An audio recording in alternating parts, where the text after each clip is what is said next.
सूरज जैसा बनना है तो सूरज जितना तपना होगा, नदियों सा आदर पाना है तो पर्वत छोड़ निकलना होगा। ये चंद पंक्तियाँ हैं, इसी को लेके हम लोग आज आगे बढ़ते हैं। नमस्कार, मैं हूँ गुरु नितेश और आप देख रहे हैं बीपीएससी स्टैटिक्स। इसमें हम लोग आज 66वीं बीपीएससी का क्वेश्चन नंबर 15 सॉल्व करेंगे। अभी आपके स्क्रीन पर एक बहुशालिका दिया हुआ है, उसका फोटो आ रहा होगा। उस बहुशालिका को देखिए और उस बहुशालिका को देखने के बाद हम लोग उस बहुशालिका से एक टेबल बनाते हैं जो कि इस प्रकार है। क्वेश्चन दिया हुआ है कि एक शीतल पेय बनाने वाली कंपनी 3 प्रकारों के एक्स, वाई और जेड फ्लेवर के पेय बनाती है। 6 वर्षों के दौरान 3 फ्लेवर के पेय के उत्पादन नीचे दिए गए बहुशालिका लेखाचित्र से प्रदर्शित किया जाता है, जो कि अभी आप देखे हैं। इसका अध्ययन कीजिए और निम्न प्रश्नों के उत्तर दीजिए। उसी बहुशालिका से हम लोगों ने एक टेबल फॉर्म किया है और इस तरह के क्वेश्चन बनाने का सबसे बेहतरीन तरीका होता है कि आप उससे एक टेबल बना ले जिसमें 1995 में 50 एक्स फ्लेवर के, वाई फ्लेवर के 55 और जेड फ्लेवर के 45 और इसका कुल टोटल हम 150 कर लिए हैं। उसी तरह से 96 का है, उसी तरह से 97 का है, 98 का है, 99 का है और 2000 सन 2000 का है और इसका भी हम लोगों ने कुल टोटल कर लिया है। अब इसमें दिया है कि इसमें ये जो जितना सारा डाटा है ये सारा लाख बोतलों में दिया गया है, लाख बोतलों में दिया गया है। अब इससे पहला प्रश्न बनता है कि किस वर्ष में वाई फ्लेवर के पेय के उत्पादन में पिछले वर्ष की तुलना में सर्वाधिक प्रतिशत उत्थान और गिरावट दर्ज हुआ है। तो हम जानते हैं कि जब हमको कंपैरिजन करना होता है तो हम हमेशा पिछले वर्ष के तुलना से कंपैरिजन करते हैं। तो 1995 का कंपैरिजन करना हमारे लिए संभव नहीं है, तो हम कंपैरिजन शुरू करेंगे 1996 में। कौन सा पेय के लिए? तो वाई फ्लेवर के लिए। वाई फ्लेवर के लिए हम कंपैरिजन शुरू करेंगे किसका? 1996 में। 1996 में क्या दिया हुआ है? 1996 में 60 है और 1995 में कितना था? 55। तो 60 माइनस 55 अपॉन 55। कंपैरिजन हमेशा पिछले साल से होता है तो भाग उसी से दिया जाता है इंटू 100%, मतलब 5/55 गुना 100%।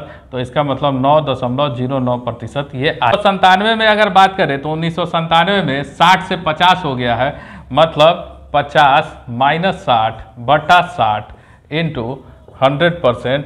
तो ये हो जाएगा -10 अपॉन 60 इंटू 100%। तो ये हो जाएगा -16.66%।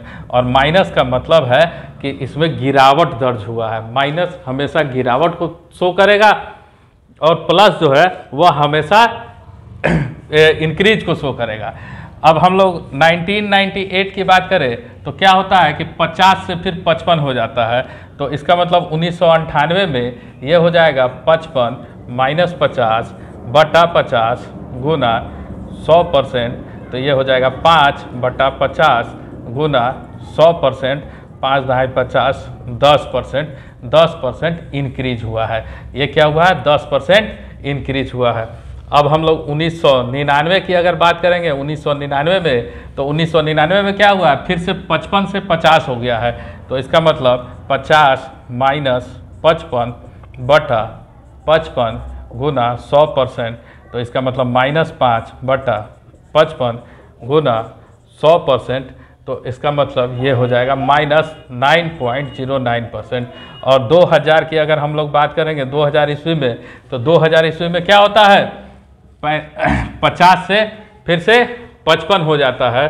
तो इसका मतलब 55 माइनस 50/50 गुना 100%। ठीक है, तो ये हो जाएगा 5/50 गुना 100%। इसका मतलब ये 10% है। तो आपको इसमें बताना है कि सर्वाधिक उत्थान या सर्वाधिक गिरावट कब हो रहा है। गिरावट हो या उत्थान हो, सर्वाधिक कब हो रहा है। तो देखिए ये 9 है, 9.09 है, 16.66 है, ये 10% है। ये आपको आ गया 9.09, ये 10%। तो सबसे अधिक गिरावट 1997 में दिखाई दे रहा है। माइनस है तो गिरावट हो रहा है, अगर प्लस रहता तो उत्थान होता। ठीक है, उम्मीद है आपको समझ में आया होगा। अगला अगर आपका प्रश्न थोड़ा सा कैलकुलेटिव होता है लेकिन आसान होता है, जैसा आपको पहले बताया, अगर आप पहले टेबल बना लिए रहते हैं तो आपको क्वेश्चन बनाने में आसानी होती है, सहूलियत होती है।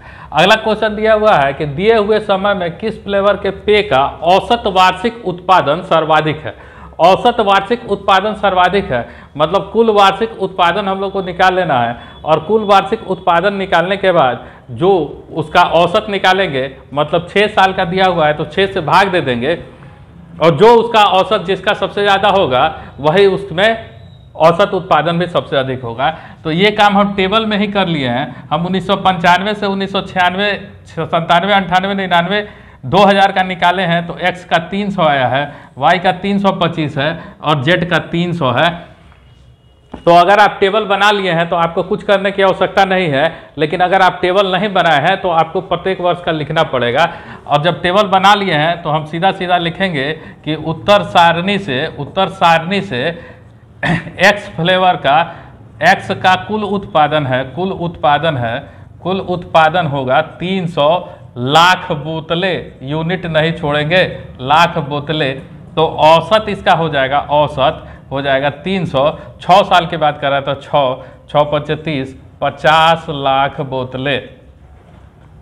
ठीक है। वाई के लिए कुल उत्पादन 325 लाख बोतलें हैं, तो इसके लिए औसत हो जाएगा आपको 325 बटा 6, 6 5 30, 54.5 के आसपास लाख बोतलें।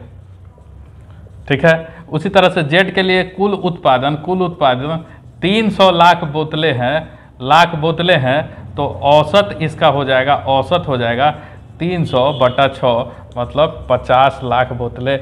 और आपसे पूछ रहा है सर्वाधिक औसत उत्पादन किसका है, तो वाई फ्लेवर का सर्वाधिक औसत उत्पादन है 54.5 लाख बोतलें, इसका सर्वाधिक उत्पादन है। तो ठीक है, तो इसका आंसर हो जाएगा वाई फ्लेवर। इसका आंसर क्या हो जाएगा, वाई फ्लेवर। बार बार बोल रहा है कि बहुत सालिका जब दिया हुआ हो तो आपको टेबल बना लेना है, टेबल बना लेते हैं तो आपका काम आसान हो जाता है। जो काम आप ज़्यादा देर में करते हैं वो काम आप बहुत जल्दी कर लेते हैं। दिया हुआ है कि एक्स फ्लेवर के पेय 1995-96 का, तो एक्स फ्लेवर कब का, 1995 और 1996 का। तो हम लोग आ जाएंगे एक्स फ्लेवर में। 95 में कितना है 50 और 96 में कितना है 40, 96 में है 40, दोनों को जोड़ लेंगे 90 लाख बोतलें। चूँकि हम लोग प्रतिशत और रेशियो निकालते हैं तो उस समय यूनिट को छोड़ सकते हैं। का जेड फ्लेवर का कब का, 1997 और 1998 का। तो 1997 का जेड फ्लेवर 1997 का है 60 और 98 का भी है 60, तो इसका 60 + 60 बराबर कितना 120। तो जेड एक्स फ्लेवर का जेड कितना प्रतिशत है, तो अभिष्ट प्रतिशत हो जाएगा 120 बटा 90 गुना 100%। इसको आप बना लीजिए।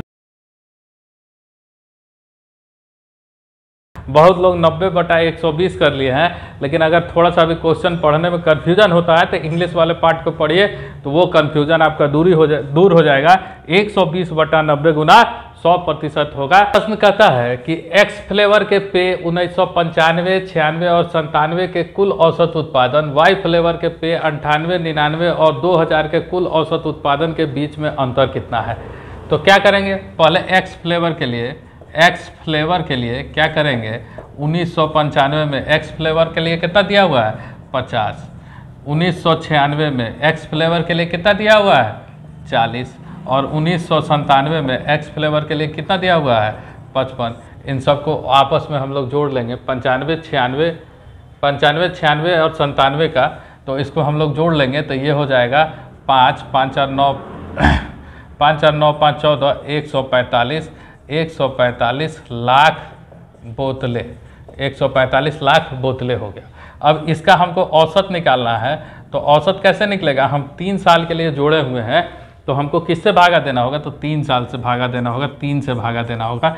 तो 3 से जब हम 145 में भाग दे देंगे तो ये हमारा औसत आ जाएगा। 3 से भागा देंगे तो 145, 4 तिहाई 12, 4 छक 24.33 लाख बोतलें हो जाएगा।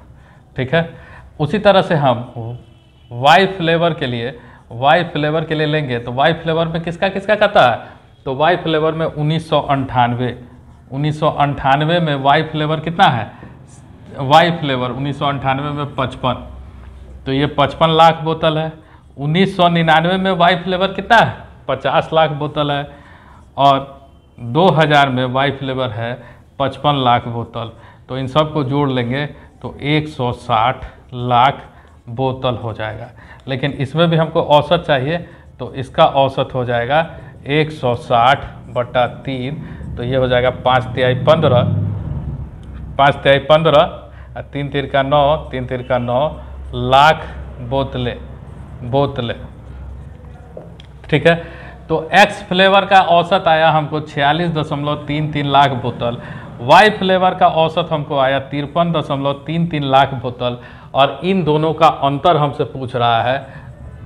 अंतर का मतलब होता है बड़ा में से छोटा वाला घटेगा, तो 53.33 लाख बोतलें माइनस 46.33 लाख बोतलें, इसको जब हम लोग घटा लेंगे तो क्या हो जाएगा, 7 लाख बोतल इसका आंसर आ जाएगा। तो इसका मतलब इसके अंत में हम लोग क्या लिखेंगे कि इनके औसत उत्पादन में 7 लाख बोतलों का 48 होगा, 48.33 होगा। तो 48.33 में से हम लोग घटा लेंगे तो ये आएगा 5 लाख बोतलें। इसके औसत उत्पादन में 5 लाख बोतलों का अंतर आ जाएगा। इसके औसत उत्पादन में आपको क्या आ जाएगा, 5 लाख बोतलों का अंतर आ जाएगा। फ्लेवर के पेय के उत्पादन में 1998 के सापेक्ष 2000 में कितने प्रतिशत की गिरावट दर्ज की। ठीक है, तो फिर हम चार्ट से चले जाएंगे जेड फ्लेवर में। जेड फ्लेवर में 1998 की बात कर रहा है, तो 1998 यहाँ है। 1998 में जेड फ्लेवर में 60 लाख बोतल का उत्पादन होता है। और 2000 का बात करें तो 2000 में 40 लाख बोतलों का उत्पादन होता है। तो आपसे पूछ रहा है ना, जेड फ्लेवर में क्या पूछ रहा है, 1998 में कितना, 60 लाख बोतल उत्पादित होता है। और 2000 में आपसे कह रहा है 40 लाख बोतल का उत्पादित होता है, बोतलें उत्पादित होती है। तो आपको तो स्पष्ट कह रहा है कि कितने प्रतिशत की गिरावट हुई। तो गिरावट कितना का हो गया, गिरावट हम निकालेंगे तो गिरावट कितना का हो गया, 60 - 40 बराबर 20 लाख बोतलों का गिरावट हो गया। 20 लाख बोतलों का गिरावट हो गया। चूंकि वो गिरावट दिया हुआ है इसलिए ऐसा नहीं कि हम 40 से 60, गिरावट दिया है। आपको बार बार बोल रहा है डिफरेंस, अंतर का मतलब होता है बड़ा से छोटा हम घटा लेंगे। तो 60 में से 40 घटा लेंगे तो ये हो जाएगा 20 लाख बोतलें। अब 20 लाख बोतल का गिरावट हो गया, तो प्रतिशत गिरावट का मतलब क्या हो जाएगा, गिरावट बटा किससे कंपेरिजन करना है, 1998 से। तो 1998 में कितना है, 60 गुना 100%। तो इसको काट देंगे, 3 हो जाएगा 33.33%, 33.33% का इसमें गिरावट दर्ज किया गया है। तो ये 66वीं बीपीएससी का क्वेश्चन था, आखिरी क्वेश्चन था। अगले सेशन में हम किसी और बीपीएससी का एग्जाम का क्वेश्चन देखेंगे। तो उम्मीद है आपको ये क्वेश्चन समझ में आ गया होगा।